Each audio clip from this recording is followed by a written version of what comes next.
up, guys? Welcome back to episode 2 of the Educate, Empower, and Involve series.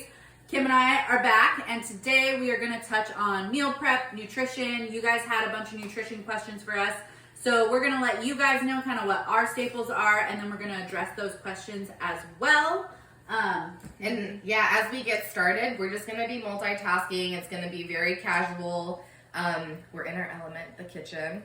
And what we wanted to do before we dove into all the different topics and questions is her and I, it's about 3 o'clock right now, and her and I eat our meal right around 3. And so we're like, let's just start filming so you guys can see how we actually eat our food.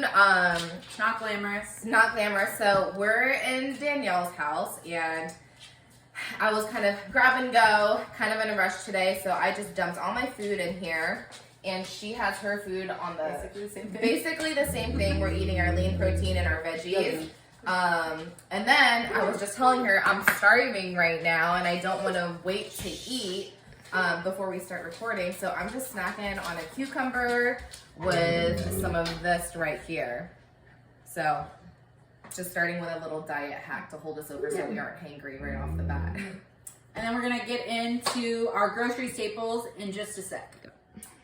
All right, guys, like I said, we're going to go through kind of our grocery staples, and we're also going to mention just how we prepare them as well. So here we've got our protein sources. So chicken breast, just plain. These, I like to grill them or just bake them with some seasoning and salt on them. And then got more chicken breast. Kim's got it marinating in there for her. This is also chicken breast. She likes to grill hers. I like to cube mine up. It just cooks faster for me so it doesn't dry out. And Jeff hates me for this, but I'll butterfly them and grill them, and then when I'm preparing like the meal, I'll actually cube them up, but I cut them with scissors. I do too. He thinks that is like this up. He thinks that's a disgrace to the kitchen. I'm also Korean, and I don't know if you've ever been to Korean barbecue, but we literally cut everything with scissors. So yeah. I cut these with scissors. Scissors are a kitchen essential. And then here, just a few ground meat options. Again, I go on the lower fat side of things, so I've got the lean ground turkey breast and lean ground beef.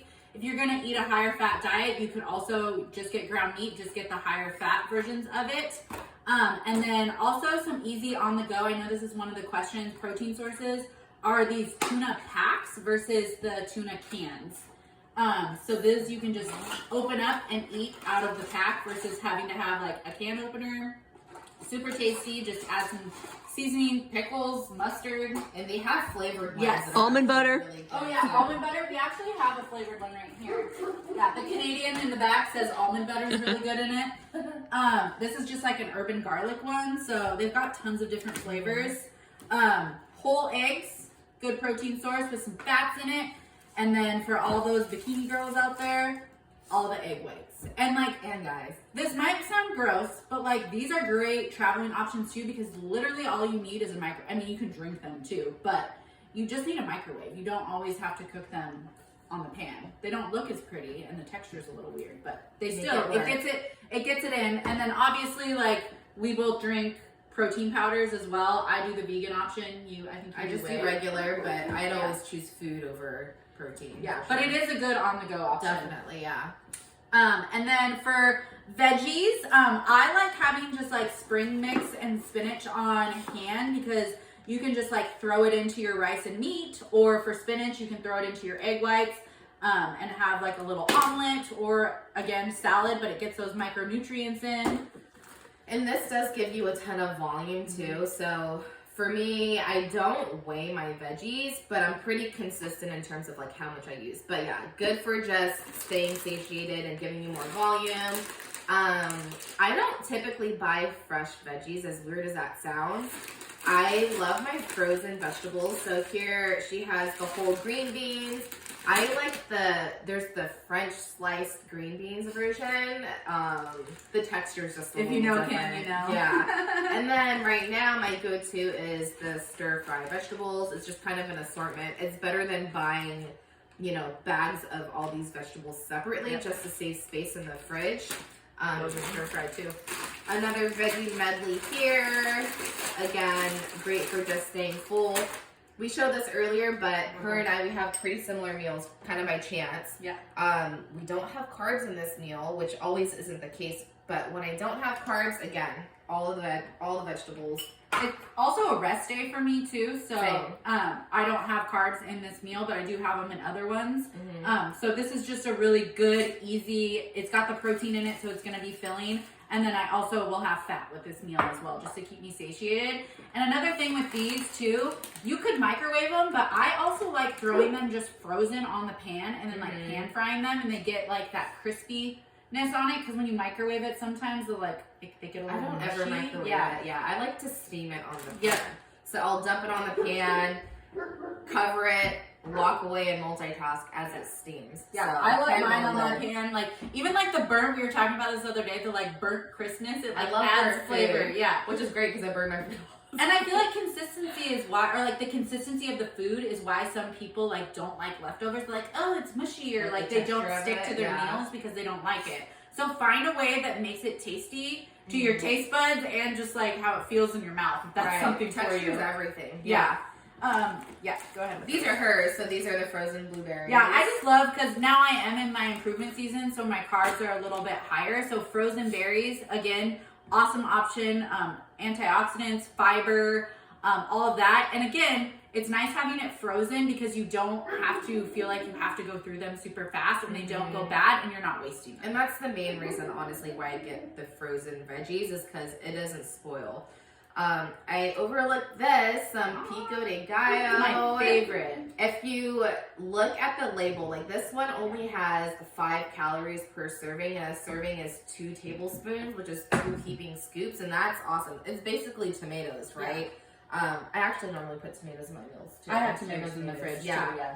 But this is full of flavor and super macro friendly. She's busting out the tomatoes. Yeah. Tomatoes and cucumbers are also some like really good, easy, low calorie go-to. And another note on just like anything that you're buying frozen, make sure you check the ingredients. Like this one, literally, it's just green beans. And like this one, it's just blueberries, wild blueberries. So just make sure that there aren't like hidden ingredients, preservatives, stuff like that in those. Awesome. So we talked about proteins, vegetables. Now we're gonna talk, the good stuff. So we got some white rice here. Honestly, like jasmine rice, basmati rice, use it. It's all kind of the same. It's a fast-acting carb. All the cereals. My go-to right now in terms of my carb sources, I like to keep it simple. Cereal and rice. In the morning, I do have a couple slices of toast too. She has some potatoes here, another fast-acting carb. Great for post-workout. That's typically when we'll eat these. And cream of rice. I have a lot of cream of rice in my meal plan too. And there's so many different ways to kind of spice this up, jazz it up, give it some flavor. We'll talk more about that later with how we apply different flavors with using the same foods, essentially. And another really easy on-the-go carb to have, like especially for like road trips and stuff, are rice cakes. Like there's flavored ones, there's plain ones, there's little mini rice cakes you can get. So those are a great option too. And then the last macro we want to cover is just fats. So my favorite sources right now, I've been on an almond kick. I know Kim loves her almonds too. Salt and vinegar almonds. I have honey roasted. And then I got those hot dill pickle ones too. I haven't tried them yet, but I'm excited. And then avocado is a staple for me, and just nut butter in general is also a staple. And then again, whole eggs, that's gonna be a good fat source. And any type of oil, like if your fats are high, oil is also an essential. So extra virgin olive oil, coconut oil, macadamia nut oil. And of course, thinking about how it sits in your stomach, like what your body responds to in terms of like what you're able to digest well. But for me too, I'm always thinking about how could I stay satiated? What gives me the most volume, which is why, not that I'm on a macro-based meal plan, I'm on a meal-by-meal plan. But that's one of the reasons why too, if you have something as lean as 99.1 turkey, would you rather have, if you have a meal that has protein and fats, would you rather have the turkey and avocado, or like a fattier source of protein where you just get this? So things to think about. I want more food, so. Yes. Always volume. Okay, so now we're gonna talk flavors. I'll just work my way down the table here. This, it's hard to find. The brand is Stubbs. It's chicken rub. It's a dry rub. I put this on my tilapia. I put this on my chicken breast. This is what you were smelling in the office the other day. We were like, oh, that smells strong. Yeah. That was this. Yum.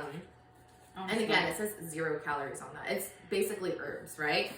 We have the everything but the bagel seasoning. That is like a staple for me. And honestly, like, I don't really taste it that much when I put it on my food, but when I sprinkle it on, it just looks pretty. And it just makes it, it makes me feel like it tastes good. Like, I put it on my salads, I put it on my potatoes, and like... my eggs, I put it on my egg whites. I have it in this meal too. We have the less sodium salt.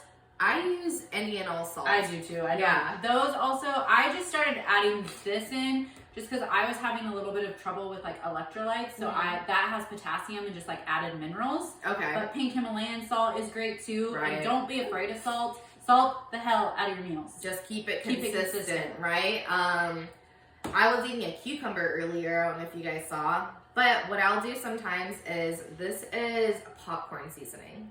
I love the ranch, so sprinkling this on my cucumber definitely makes me feel like I'm getting a nice little treat. Another note on the cucumbers, this is another little diet hack, but cinnamon and stevia is really good on cucumbers. Really depending on what mood you're in. Like if you want something sweet, if you want something, more savory. Yep. Okay. And don't mind us, we're going to be eating our food throughout the whole video. Melinda's has a variety of flavors. Don't make the mistake I did. This is a one flame. Yeah, so out of the 5, she grabbed a 3 and my mouth was on fire. It's hot. So we get the 1-star wing sauce, and I just put this on my veggies. Like, and even my eggs, it gives it a ton of flavor. So good. We're all about the mustard. Yeah. I use a lot though. Every and all kinds of mustards. Yeah. I'll let you talk about the mustards because I know you're a mustard person. I use all kinds of mustards. So just having variety. Again, these are low calories. Literally, this is 0 everything ways to add flavor to your meals. There's honey mustard, there's spicy brown. I have like a dill pickle one in there. Again, always check your labels because like this one's 0 everything. This one has a carb. The dill pickle I think has a carb and a gram of fat. So just make sure you're reading your labels. I will say too, the tighter I make my diet, so for us as competitors, the closer I get to show date, I'll pretty much just keep yellow mustard, and I'll cut out some of these extra things that do have some calories, like ketchup, and I'll pretty much use hot sauce and yellow mustard. I'm the same way too. I cut out most of, in prep, I cut out most of my like added condiments. But if you're just living your life, you're a lifestyle client, you're in your improvement season, like you're making progress. Use these. With all the stuff. Yeah, unless something upsets your stomach, there's no reason to cut something out. I know you don't use these, really, do you? No. So I love coconut aminos. There is also liquid aminos, but that is a soy-based product. I personally don't like using soy-based products because I've had digestion issues in the past. So you could try those. Those are gonna, I think that just has protein in it. This has a few carbs. Again, I'm in my off season. I don't track this. I know Steph behind the camera is probably about to pass out because I don't track it. But I keep it consistent, and when I am going into contest prep, this is something, if I were to keep it in the beginning, I would start tracking, and same with the ketchup. Because things with, so for this it says 1 tablespoon is 15 calories, and that's pretty insignificant for carbs, but it's liquid, and it's really easy to overdo liquid. Yeah. And so if you're going to use this, like, depending on how tight you want your diet to be, like, you could really... It'd be easily, 30 calories, and that adds up kind of over the course of the day if you're putting in all your meals. So many condiments. Oh my gosh, yeah. Kim brought this back into my life. So good. Like, a lot of the hot sauces, you look at their ingredients, and it's not bad. Like, that's just another thing, I keep saying it. Like, just check your ingredient label. Sriracha is great. This is something I pull out during contest prep because it does have xanthan gum in it, and xanthan gum does tend to cause some bloat and some digestive issues, but I don't notice very many. I'm just careful with how much I use. And again, for like some great calorie options too. G Hughes has awesome stuff. This is another thing I don't track, but I would track in contest prep because there are 2 carbs in it, and again, it's liquid. It actually adds up really fast. This is the sweet chili. I have some barbecue sauces. And this is what I'm eating, Daniel, right now. There's like teriyaki. It's my favorite. Yeah. It's so good. The barbecue Mixing that with like peanut butter or PB2, like powdered peanut butter. Mix it like peanut sauce. Yeah. If you get peanut butter in your And I guess that's like, we already talked about fats, but this could be another like option. This is another like diet hack, low calorie option. I'm not gonna lie, it does not taste like normal peanut butter. I'm not gonna sit here and say it does, but it does add like a little bit of flavor, and like mixed with the chili sauce, I don't know where it went, it tastes like a Thai peanut sauce, and it's literally so good. Yep. Yep. And then one more thing, for cooking, I get the 0 calorie spray. Again, I get the one, this is a little bit more expensive than like a pan or something, but again, those have like soy in them, so I try to avoid that. She has an iron stomach, so I think you're good. I eat it all, right? Yeah. But this is an awesome way to make sure that you're cooking without the added calories of the oil. But again, that's another swap you can make. If you have a higher fat content that you're eating that day, use oil to cook in. That's another way to get your calories in. Yeah, so like, if it's hard for you to get all your calories in because you feel full all the time, that's when it's nice to introduce things like olive oils, because of course that's going to sit different in your stomach than half an avocado, right? Yeah. So. And then these are the last little things. These are kind of like my staples. I keep mentioning I have digestive issues. I only do stevia as a sweetener. It's natural. It sits better in my stomach. So listen to your body. That's the best way. I get the organic natural stevia, just plain. You have to watch with stevias because there's a lot that say stevia, but you look, if it's not organic, it's typically a blend. So there's added stuff in it. So this one literally is organic stevia extract. And then I love these sweet little drops for my coffee. Again, a nice little diet hack. You can use it in decaf coffee or teas, just like hot water to add flavor, keep you full between your meals. Adding that to your herbal teas, you know, little things that we do when we're having cravings, because we definitely have the cravings. Yeah, I use this in my coffee every morning too. You don't have to drink black coffee. Granted, I don't mind black coffee, but I have the option of using this and giving it flavor, so I use it. I know, right? The little things. I also put this in things like cream of rice, if you want it sweet versus savory, in oatmeal. It really, a little bit goes such a long way. Like, you only need a few drops of this.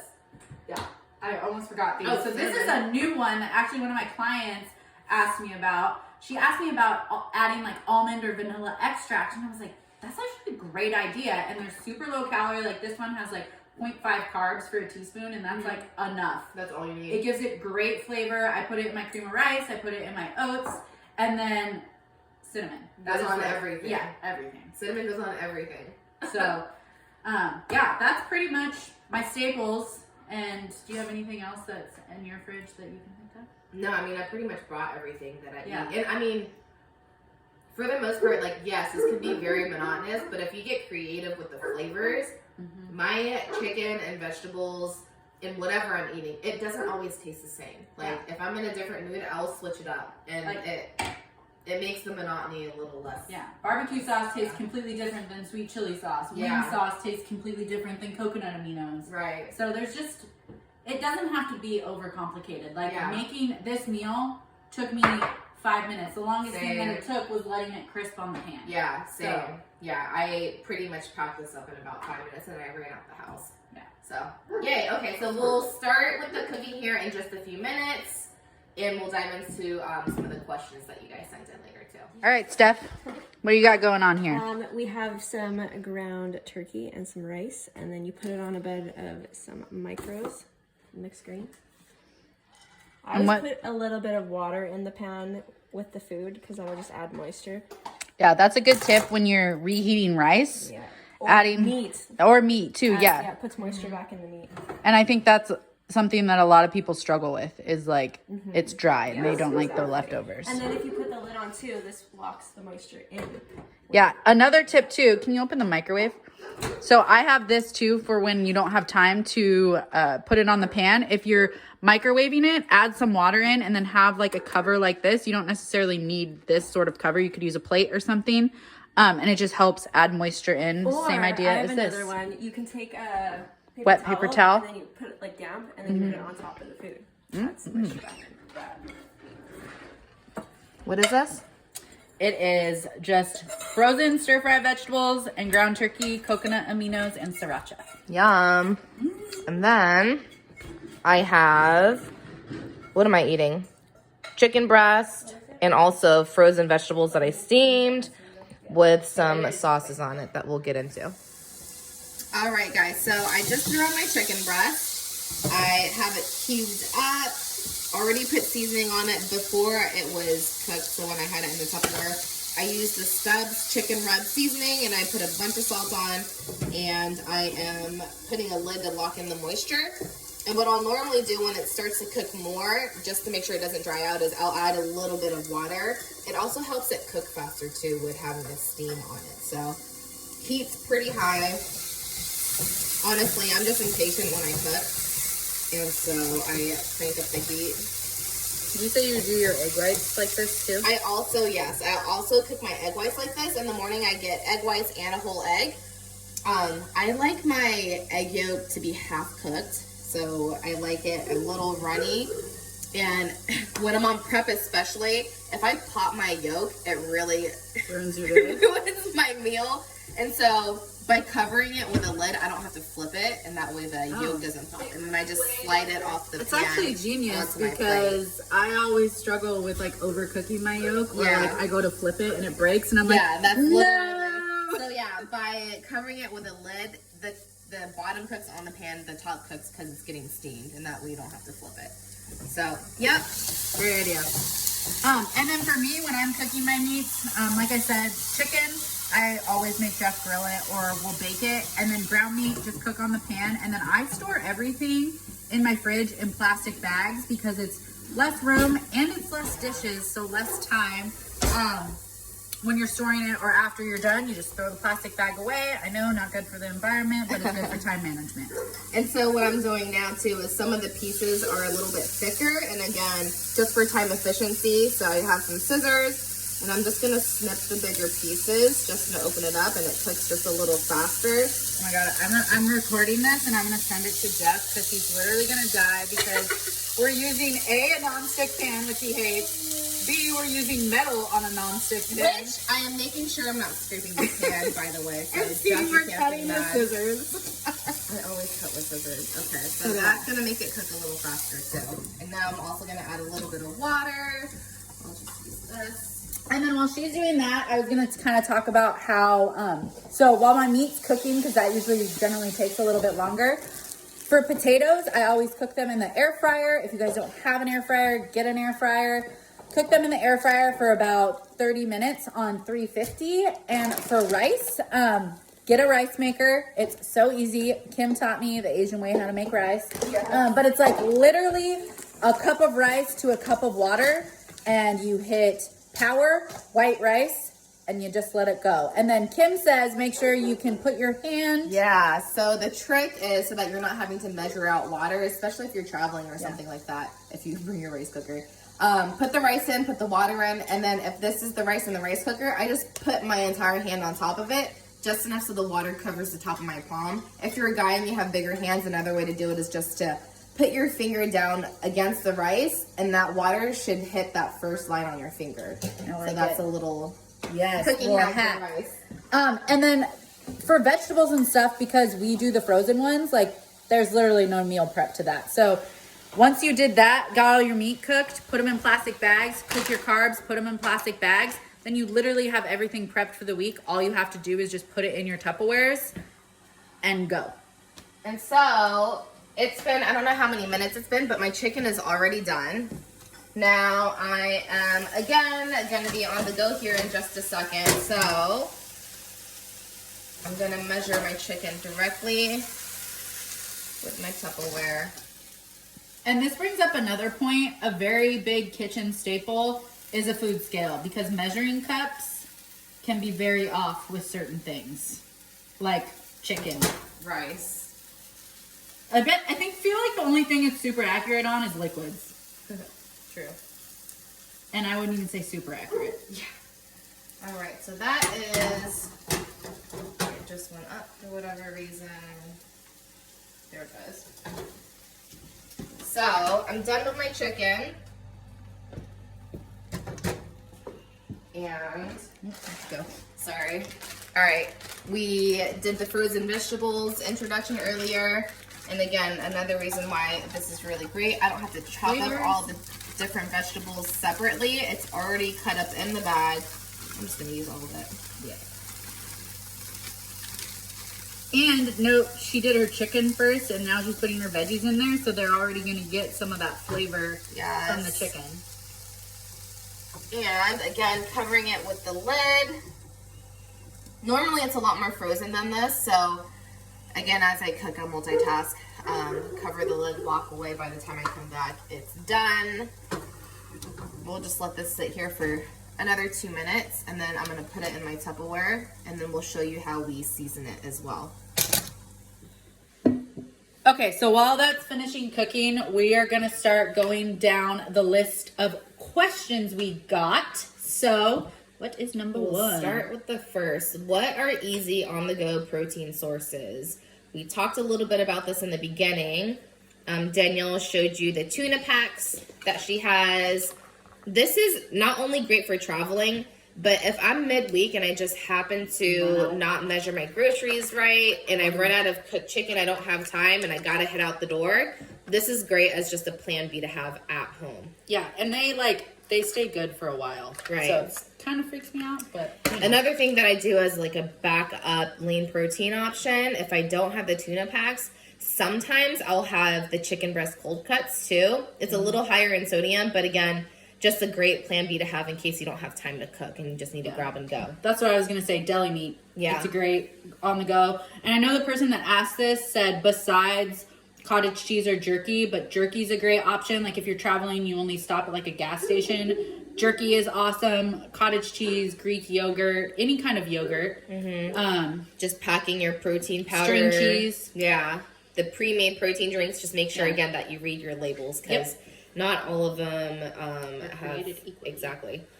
Okay, number 2, intermittent fasting, or like I think the question was like, do you intermittent fast? And I would say it depends on the person. I have tried it in the past, and for me, it adds a little bit more. Like I actually technically, so I don't really eat until like 10 because that's like when I get hungry. So I don't do it on purpose, and if I get hungrier early, I'll eat. I more listen to my body. But it is a good tactic to use when like dieting. It helps you push your food back. But for me, if I push it back too far, I get stressed and then I feel crappy and then once I eat. So it's all about what works for you. So I would say try it, and if it works well, keep doing it. But if your body's telling you no, don't just keep doing it because you think it's gonna like help you lose weight. I was just gonna say, if you're doing it because you think it's gonna help you lose more weight, maybe I'll try and reassess. Maybe just look at what you're eating during the day collectively. I would also say if you're going to intermittent fast, it's probably very helpful to either have a meal plan to eat after the intermittent fasting or macros, or so you don't overeat. So you like get so hungry that you just end up turning it into a binge episode and eating like 4,000 calories in your eating window. And that's mostly why too I don't have any of my clients doing this, because for one, you get to a point where you feel extra hungry, and then by the time it's time for you to eat, like she says, you may end up overeating. Yeah, I honestly wouldn't suggest, like you said, unless I do know there's some like digestive disorders and things like that where it is helpful for a because you have to give purpose other than weight loss. But if you're doing it for weight loss, honestly, unless it's just like fits your schedule and it helps, and you stick to your meal plan outside of that, I wouldn't recommend it. Cool. Eating before bed, is it good or bad? So yes or no? Yes. Like unless you have something like GERD or you have, heartburn, then no, it's not a good thing. But for me, I don't have issues with that. So I like to eat maybe 30 minutes before I go to bed. Because I don't wake up hungry or you don't go to bed hungry. And actually, like this brings up too, we touched on this in our first episode, but a lot of people, not just eating, but they think carbs late at night is bad, and it's not. And actually for some people, well, for everyone, but it could help you sleep more because the insulin is gonna help bring down that cortisol. All right, best foods before and after your workout. So your pre and post workout foods. We talked a little bit about this in our first episode. Before your workout, I do cream of rice, and then of course some lean proteins after my workout. Also some simple fast acting carbs with protein. I don't have fats in my pre or post.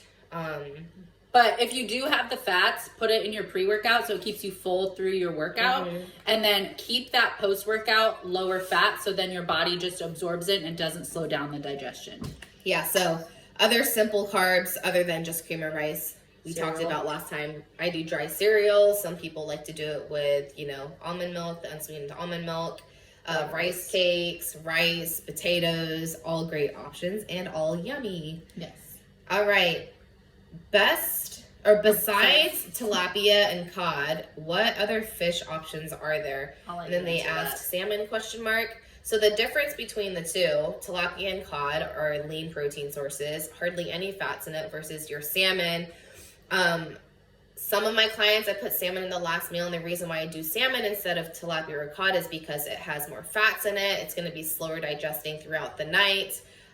It breaks down differently in your body, but the biggest thing is definitely salmon is fatty. Tilapia and cod are not. So more similar to chicken breast and tuna.